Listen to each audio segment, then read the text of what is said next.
So I am at a total loss for words as to how anybody changes a fucking window on this car.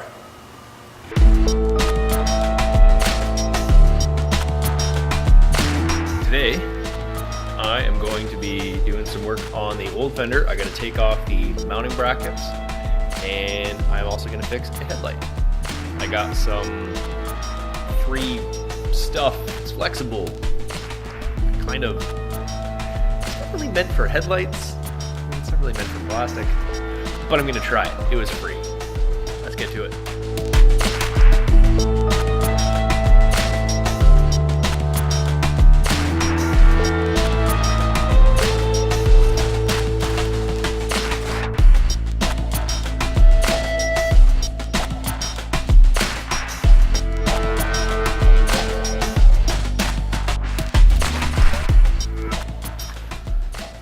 Okay, so I was gonna try and fix my headlight tab with some of this. It's flexible Wacom adhesive / filler. It's meant for well, things that flex. It's transparent, clear. I got it for free. I didn't pay for it. Not from sponsorship or anything like that. A guy at one of the shops that I deal with for work. Really cool guy. Just wanted me to try it out, basically, and give him some feedback. I decided not to use this, and instead I just went and got some JB Weld from Home Depot. This is the clear epoxy stuff, so it takes a little bit longer to cure. It's not that malleable stuff that you have to mash up in your hand and then apply it. This is just an actual 2-part epoxy in a syringe. Squeeze it out, move it around, and then apply it. The reason I'm going with the clear stuff and not the paintable stuff is basically I don't want to have to paint the housing. I feel like it's a waste of time. I just don't want to do that. I don't know. I'm probably going to have to redo this. Let's show you that broken part. So this is our broken tab. It's not really a mounting tab per se. It's part of the headlight mount. But this part doesn't really do anything. It just is supposed to mount this headlight bracket to the headlight itself. That's really all that's meant for. So this is merely a cosmetic thing for me. It doesn't actually do anything crazy because this whole piece mounts onto the rad support through there. This is just going to be a quick fix. It's not going to be anything crazy.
Not even kidding, this is like watching paint dry.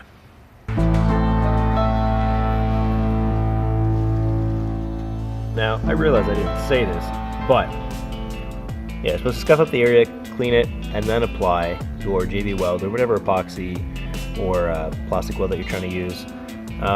You don't want to apply it to a dirty surface, obviously it won't stick. I did clean it up, I just didn't show that. Probably should have. And I just have to continue to hold this. It says it sets up in 5 minutes, but fully cures in an hour. Okay, so the drying time has basically completed. I don't know why I said that so weird. This is cured. All right. It said that it's supposed to set up in 5 minutes, which was a lie. It said it's supposed to be cured in an hour, which was also a lie.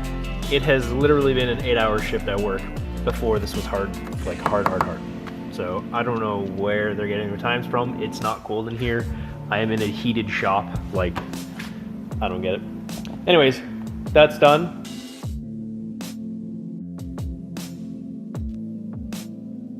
I'm gonna try and do everything that I had set out to do last episode, but didn't get to do because I took way too long trying to change out a rear lower control arm. I don't want to do it again, so I'm not gonna do that again. At least not on this vehicle. Maybe another vehicle.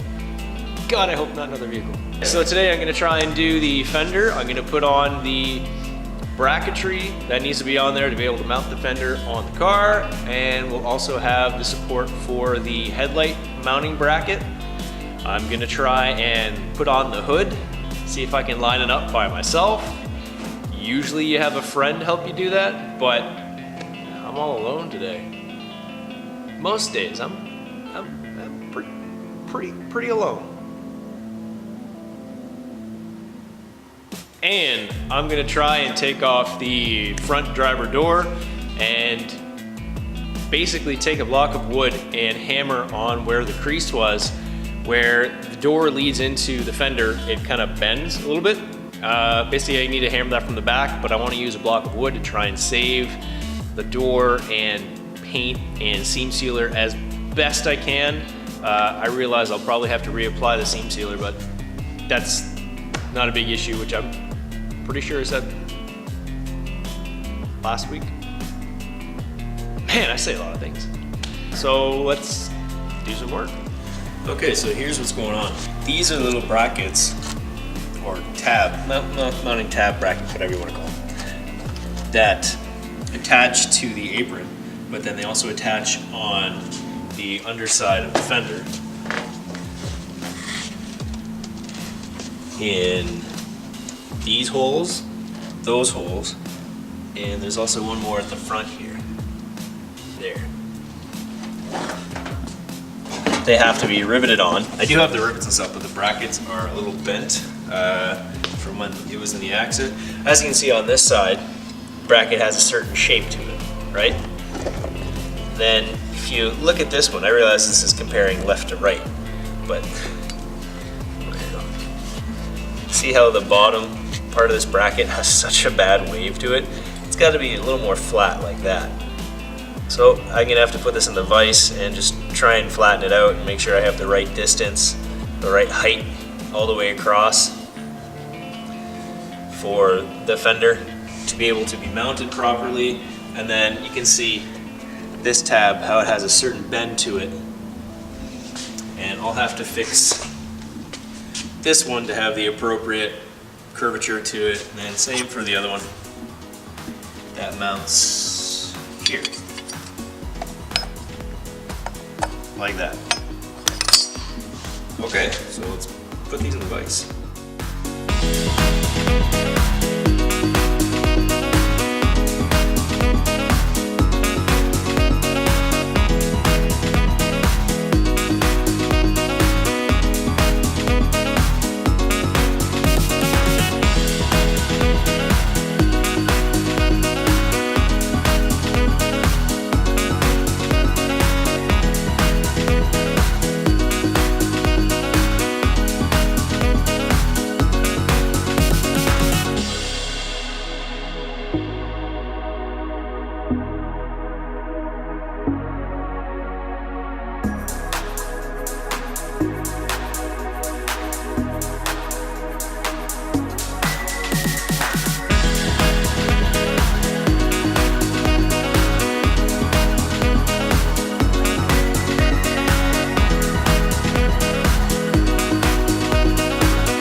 Okay, so I finished working with the different brackets for mounting the fender, and they seem to be lined up fairly well. I'm not going to bother riveting them to the fender yet, just because I kind of want the fender to be painted first before I rivet them to them. But I guess what I could do is rivet to the fenders, line it up, and drill them out. Yeah, okay, sorry, I'm just talking to myself now. But what I'm going to be moving to is finishing the door. So I'm gonna finish taking out the window up and downy stuff. Then take the door off the hinges and fix that. Yeah, let's do that.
A little bit of bloodshed and multiple attempts at taking something out the wrong way, and you know, we finally get out the window and the motor mechanism thing about what's it.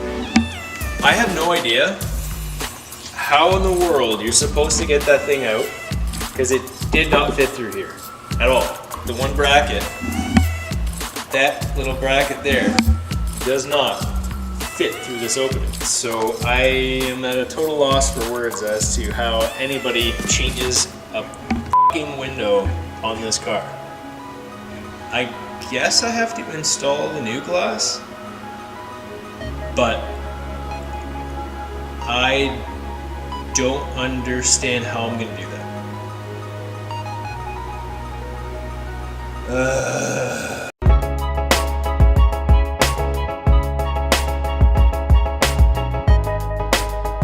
Okay, so I figured it out. I didn't realize that these plastic pieces basically just slide in and get clipped in just like that. So you have to pry really friggin' hard and it just pops out. I mean, I guess it's technically an easy way to change a window, but it's a pain in the ass for someone that's never done it before. I guess Audi needs to stay in business somehow. So pulling the window may have all been for nothing. I haven't really decided 100% what I want to do, but down in here,